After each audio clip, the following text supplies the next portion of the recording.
Yes sir, it's officially 2023 and I'm finna get messed up.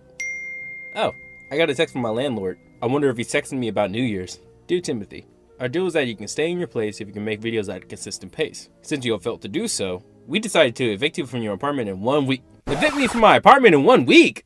What the fuck? It hasn't been that long since my last video. I have too many things to pack. I just can't leave. Manual D from the YouTube channel Manual D. I'm being evicted. What should I do? You know, this is just a thought, but next time you probably shouldn't spray paint Tim's playlist on the side of your apartment building. Yeah, it probably wasn't the best thing to do. Anyways, it's no problem. I managed to get a video done in under a day, so I'm pretty sure I can shit out a video in exactly 1 week.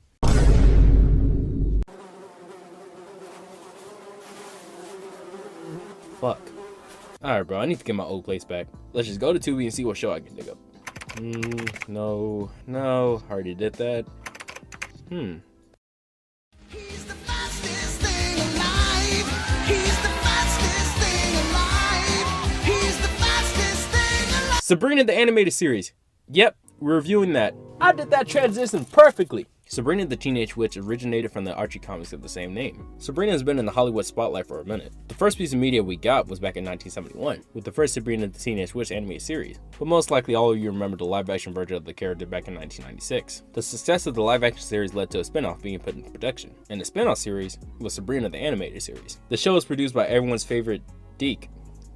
What? Fun fact, Melissa Joan Hart, Nick Bakay, and Emily Hart, who are all a part of the live-action show, joined this series to do some voiceover work. Nick Bakay returns to reprise his role as Salem, but Emily Hart instead voices Sabrina, while Melissa voices both of Sabrina's aunts. The show was announced back in November 1998. Fast forward to September 6, 1999, the show will premiere on Disney's One Saturday Morning block. The show only had one season, with Disney ordering 65 episodes. The show ran from September 1999 to November 1999. Then in 2002, the show moved to Toon Disney and Disney Channel. You know, I honestly never heard that much talk surrounding the show. Even when the show was released back in 1999, the reception was somewhat generic. And I would be lying if I said I remember watching this as a kid. The show caught my attention a while back, and I just knew I had to talk about this more in depth. So here we are. Is Sabrina the Animated Series worth watching 20 plus years later? Or should the show stay forgotten? Well, let's find out together. So without further ado, let's watch Sabrina the Animated Series.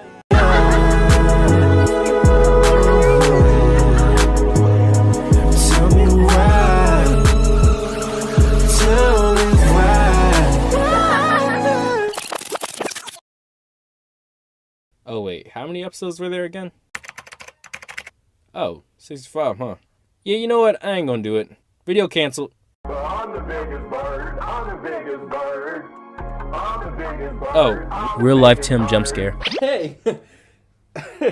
Hey! Whoa! Hello? Hey Tim, I was curious if you wanted to join me in talking about insert animated show here. This is the part of the video where I like to Geek Toons to get the video started. Look, I love to, but I actually have to get this review out of the way. You do know that I heard you, right? Bro, who are you?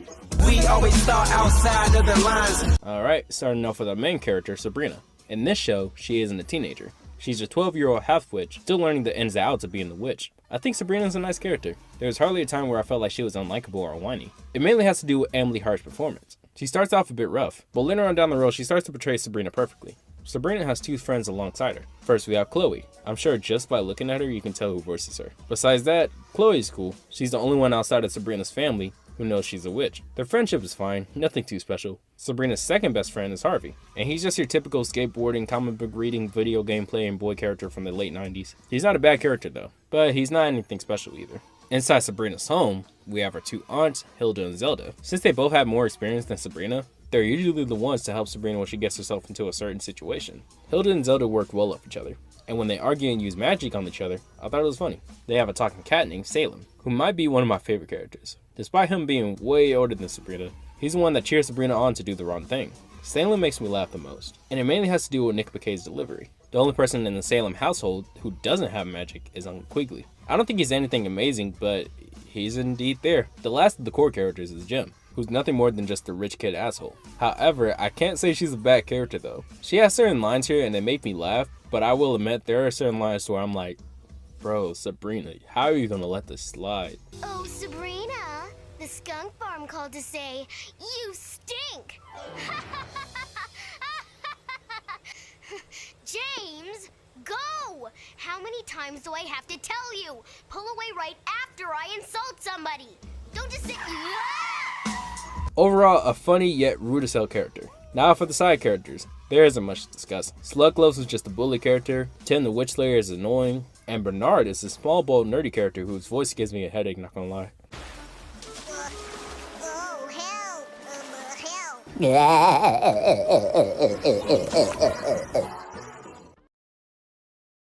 You can't touch me. You can't touch me. The theme song is titled She'll Be With You, and at first I thought it was just fine, but after a few sittings, it kinda grew on me. I ain't saying the theme song is a banger or anything, but I like it a bit more. The transition music for the first few episodes is a bit rough too, but it improved in later episodes. The show follows the same formula for the most part. Sabrina experiences a bit of trouble, she goes to the spooky jar disregarding everyone who tells her not to, she likes the changes at first, but over time something will go wrong. Sabrina asks for help, learns a lesson, rinse and repeats for the next episode. Even though this formula is a bit repetitive, I like it. I find it entertaining to see what Sabrina does next. Salem usually tags along with Sabrina to fix whatever problem she got herself into. I love Sabrina and Salem's chemistry in the show. They just work so well with each other. I don't mind there being 65 episodes, but man, I was annoyed when I got to the end credits though. It's just the characters laughing for some reason.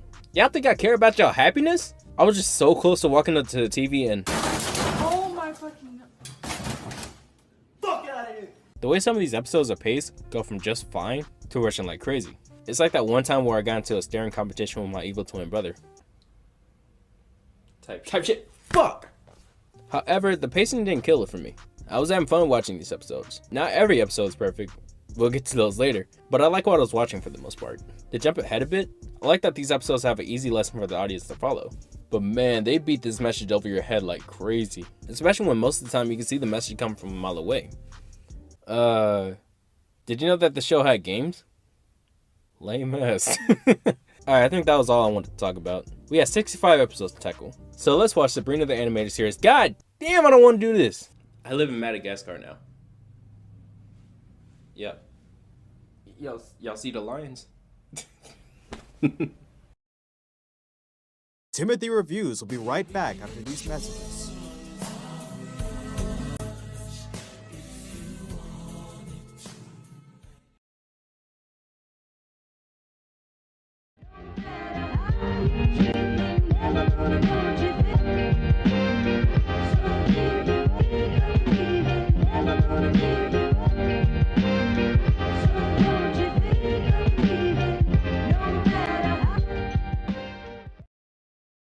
This is the perfect place for somebody else to talk about the show, not gonna lie.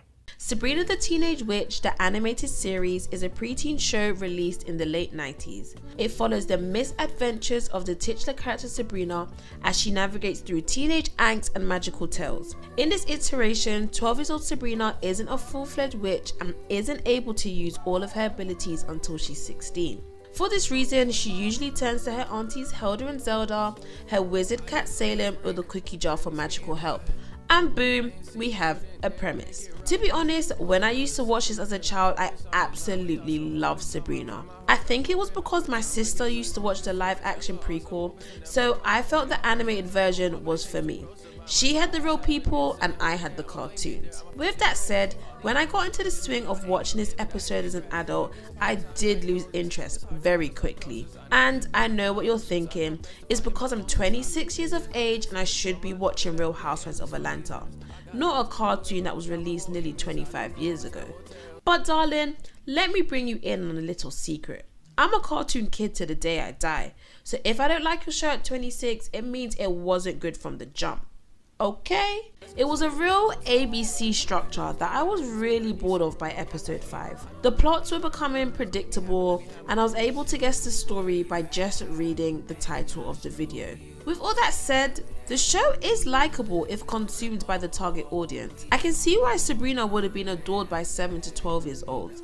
She's bubbly and cute, she's blonde and magic, she has the best of both worlds, even before Hannah Montana. But one of my issues with Sabrina is how they would skirt around serious issues by minimizing the moral lessons. For example, in episode Shrink to Fit, Sabrina and her best friend Chloe want to be skinnier in order to fit into a popular brand of jeans. They try to diet but soon decide to use magic as it's a quicker fix.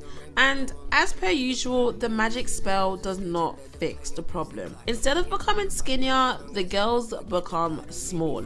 And when I mean small, I say small, like Barbie doll small. The main bulk of the episode is watching the girls run from school to Sabrina's house while trying not to be squashed, drowned or buried. By the end of the episode, they find themselves within another character's pocket and overhear him say he wishes that Sabrina would just be herself. And I sat there and I thought, huh?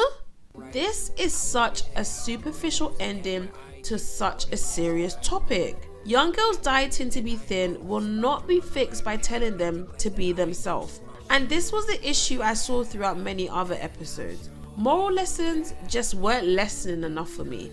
And to think 7 to 12 years olds watch this is a bit of a problem. But let me break down the characters who live within Sabrina's world so you can get a wider picture of what we're dealing with. Let's start with Sabrina herself. As I stated before, I was a big fan of this show when I was younger. But I think nostalgia has definitely taken over my memories, as Sabrina wasn't as interesting as I remembered. In my head, she was like super sarcastic and quick-witted, like a blend of Daria and Spinelli.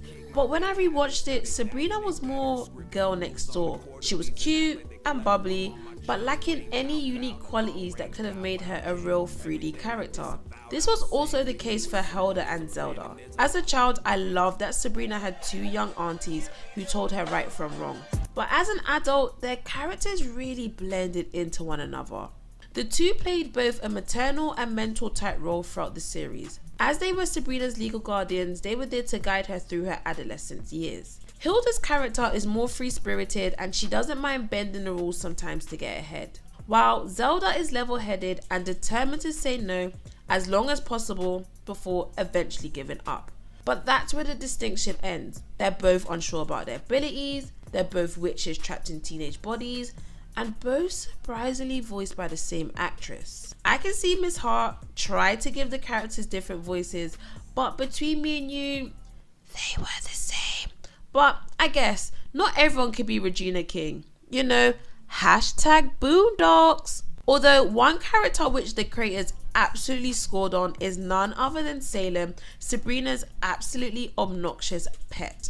Salem was once a powerful wizard but is locked into cat form because he was constantly trying to take over the world. Sabrina's trying to navigate the world of being a teenage girl and a potential witch, but Salem has no intentions of helping her. Honestly, Salem was the best part of most episodes. His one-liners had me cracking up, and he was the reason I kept on watching. Okay, the last character I have to speak on is one who will sit in my big book of black characters who were done dirty, and that is none other than Chloe Flan, Sabrina's best friend, her ride and die, and the show's token black character. You'd think a show about witches, magic, and teenage angst would have more than just one personality type for the black girl, but sadly this was not the case. Chloe is the sassy token character whose purpose is to assist Sabrina with her bad choices. Okay, maybe I'm being too hard on the character, as I saw a few times Chloe was there to uplift Sabrina, but that's very common for black sidekicks in animated shows. Chloe is the black female character who's there to have wisecrack, snap her neck from side to side, and sadly never have an episode centered on her misadventures.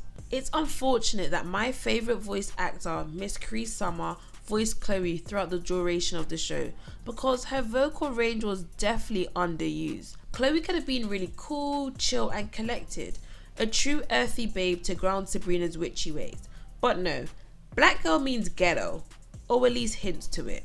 I do like the overall character design. Big head, thin slender bodies and large shoes. It was giving me Bratz, and I was a Bratz babe. With all that said, this was my bite-sized review of Sabrina the Teenage Witch, the animated series. Overall, I think this was a decent series which soothed my thirst for nostalgia, but would I recommend it? No, go and watch the live action version if you want magical misadventures, or go and watch Braceface if you want a real quirky preteen show.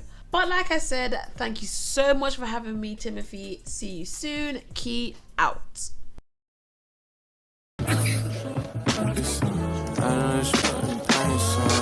First episode of the series is titled Most Dangerous Witch. Tim the Witch Smuggler is on a hunt for the Spellman family due to a necklace Sabrina gave to Harvey. Once Sabrina and Salem make it to Tim's castle, they strike a deal. If the Spellman family wins, Tim must let all the trapped witches go. If he wins, the Spellmans will be added to his collection. By pure luck, near the end of the episode, Uncle Quigley shows up at the nick of time to help out. The witches are set free, and that's the episode. You know, besides some awkward line delivery, I thought this episode was decent. The episode did a great job introducing the Spellman family without making it feel bloated. The next episode, You Said a Mouthful, is another decent episode. There's this one part where Sabrina's stuck in this door realm, and it doesn't really go anywhere. The storyline just came and went. Overall, the episode was fine. Man, I want to say the first 10 episodes are so plain, bro. They aren't bad episodes at all, but I wanted to see other stuff happen. Episode 9's Extreme Harvey almost made me hate Harvey, fam. Do something funny, Sabrina Spellman. Why y'all laughing? Help me out. Luckily for me, the show started getting a bit better as it continued. Episode 14's Witch Girls was a surprise. Sabrina, Chloe, and her aunts decide that they want to become pop stars, so they use magic to make their dream become a reality. Over time though, everyone in the group starts to act snotty towards each other, so they break up and go their separate ways. After a few minutes of watching the girls work on their solo careers, they decide to forgive each other, and then they try to reverse the spell. And it works. This episode is not bad. The plot is very basic, but I really like this one. I think I spoke too soon about episodes getting better. The next episode I'm talking about is episode 18's Once Upon a Wine. This was just okay, but Cinderella's laugh almost made me turn this shit off. Ah, who are you? Cinderella in the flesh. I didn't like episode 21 that much, but I did enjoy episode 22's Boys Meet Spike. Sabrina feels bad for Harvey once again, so she dips into the spooky jar to help him out. Where'd you get that piece of junk? It's not junk, Slugloaf. What did you call me? Slugloaf. Your name? Oh, yeah. Harvey receives a bike that's faster than ever. After a while, Sabrina notices that the bike has a mind of its own, so she tries to destroy it. While racing, Sabrina trips, and Harvey, who's still in the trance, breaks out of it to save Sabrina. Like I said earlier, I do enjoy this episode.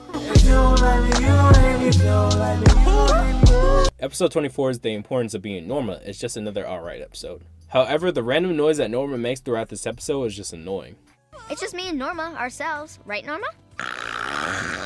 Like, bro, who thought that was funny? The ending also feels rushed. Episode 27 is My Stepmom the Babe. Why did these episodes have the word babe in it? Anyways, it's Sabrina being jealous at the fact that her dad has a fiance now. The episode is pretty basic, but I do think it's decent. I genuinely enjoy episode 29's This Is Your 9 Lives. But once you see the first person get mad at Salem, you know how the rest of this episode is going to play out. Still a fun watch. Episode 35, Stone Broke, is an episode that I didn't like all that much, but enjoy certain things about it. This episode sees Jem and her family going broke, so she stays with Sabrina. I do like seeing Jem enjoying the simple life, but this episode was all over the place. The Spellmans try their best to make Jem rich again, despite her liking her new lifestyle. Jem even receives a check for $1 million and tears that shit up. Overall, just an okay episode. Next up we have episode 37, Smoller Moller. Funny, huh? I don't have any unique skills or talents of my own, so I've got to judge others. I hear that's how it works in Hollywood. What? In this episode, Sabrina is scared to get her wisdom teeth pulled out. From experience, Sabrina, you should be scared. They're gonna fuck you up. This is one of my favorite episodes of the show. The jokes for the most part landed here, and this is Emily Hart's best performance. Like earlier, we have a few more episodes that are just alright. However, I will mention episode 38, episode 40 because of that one scene I'm playing with Jem. Episode 41 is fine, but I got annoyed watching Hilda and Zelda argue all the time. Episode 47 sucks, and that ending goes rushed. And episode 50 is just a fine episode. But Harvey's imaginary friend was a bit annoying. Fuck, man, I'm tired. Episode 57's Fish Stick is one of my favorites. Sabrina becomes jealous of the fact that some new girl could be better at swimming than her. At the Spellman house, it's a cliche week. This is where if one of the witches say anything too specific, it'll cast a spell on them. While Sabrina is ranting, her jealous comments turn her into a fish. This is another one of Emily Hart's best performances, and this was a fun episode. Is that you? Go on, run, you lily-livered landlubbers! Episode 58's A Witchmas Carol is a Christmas special. Much obliged.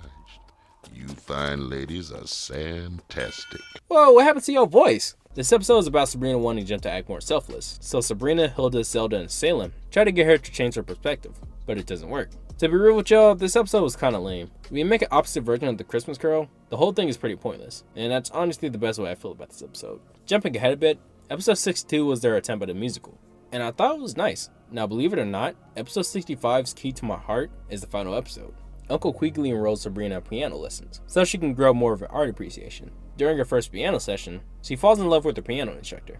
And man, this episode gets weird. Sabrina becomes extremely obsessed to the point she was daydreaming. She even tries to ruin his already existing relationship. This episode was just alright. Could have been a lot worse though. With that being said, we reached the end of Sabrina the Animated Series. Psych, yo ass thought we were done. In 2002, Sabrina had a movie that aired on Nickelodeon and was later released on DVD titled Sabrina Friends Forever. This shit sucks. All the cast members of the animated series did not return for their respective roles. We got a whole new voice cast and they all sound out of place. I guess I'm just too used to the OG voice cast because I'm not digging these performances at all. Especially Salem's new voice, shit sounds awful. The plot isn't anything special. Sabrina turns 13 and is sent to a witch academy. She becomes friends with a few other witches who make fun of this other girl named Nicole for being a half-witch. Sabrina, who is also a half-witch, doesn't want her reputation to be ruined, but also doesn't want Nicole to be mistreated. So they go to the Tree of Wisdom for answers. After a few minutes of filler, they make it to the tree and ask for it to make them full witches. However, the tree decides to be a smartass and makes Sabrina a full witch and turns Nicole into stone. So Sabrina goes to Salem for the amulet. It doesn't work. The enchantress reverses the spell itself because of the power of friendship or something like that. Sabrina gets her own wand but decides to share it with Nicole, and that's the movie. Cool, I guess. Look, y'all, this movie ain't much for me to talk about. I didn't laugh that much, the story's generic, and Sabrina's voice is way too high-pitched for a 13-year-old. This movie isn't horrible or anything, but it's the last thing that'll come to mind when I'm thinking about Sabrina. After the movie was released, they started production on the sequel series, and that show ended up being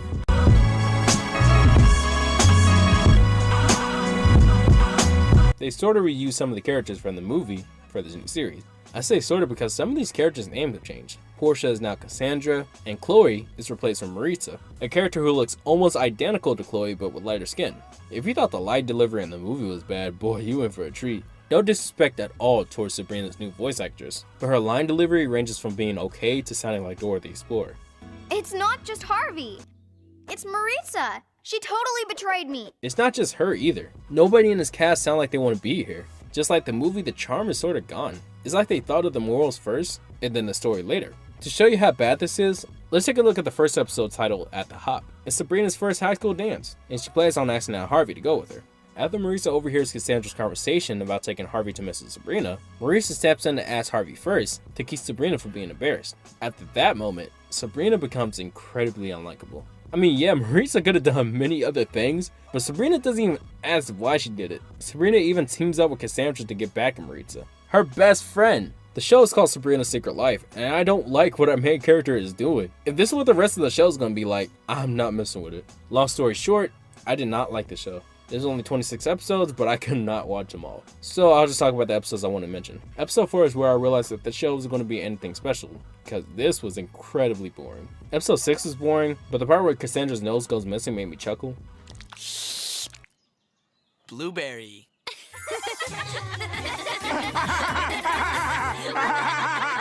Episode 9, 13, and 15 suck, and episode 24's Kathmandu was boring like the others. Can you speak Nepalese? Come on, Salem. On Black History Month? Consider yourself canceled, motherfucker! Final episode of the series is episode 26's Midsummer's Nightmare. Sabrina is once again jealous of Cassandra. This time around, Sabrina doesn't want Cassandra to be with Harvey in the play. So Cassandra is seen by a fairy, I don't know. Anyways, the fairy was supposed to help Cassandra, but ended up taking over Sabrina's mind, causing Harvey to leave. A few minutes later, Sabrina snaps out of it and casts Harvey back for his role. Cassandra confesses to Sabrina about the fairy, and they both stop him. This episode is fine, rushing to the end, but I don't care. We're done, guys! I can see my kids again!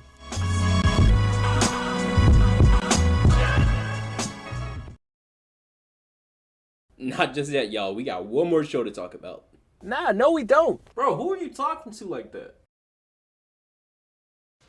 Very funny, ladies. Catch Sabrina the Animated Series weekends at 6/5 Central on Toons, Disney.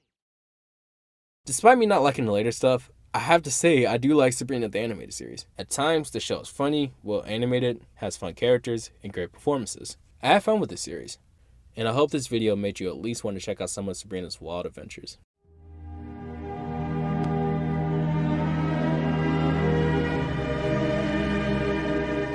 Alright, we're finally done. This is the part of the video where I talk about how my 2022 was. It started off strong, it wasn't the best in the middle, and the ending of last year was a disaster. I'm not going to talk about everything, but one of the causes for my 2022 being so bad was because of burnout.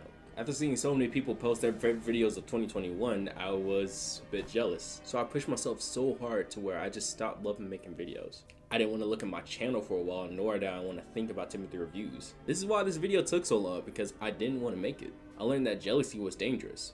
It can make you do things that you don't want to do. I was so obsessed with making the best video ever, I completely forgot to have fun doing it.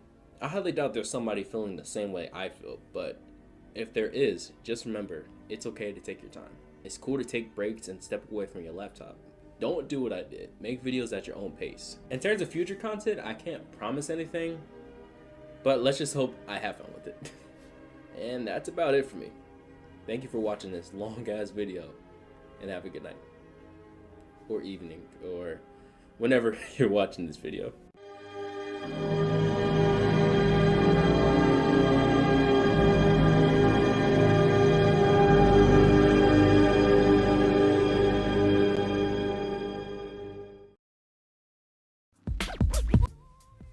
Wait, what was it? Shit. I gotta do that last part again because I didn't turn around. I love to, but I had to get this review out of the way so shit. I think I did that too quick, so one more time. I love to. I didn't have the fucking phone in my ear. What are you doing? This is the part where I talk to myself again. Type shit.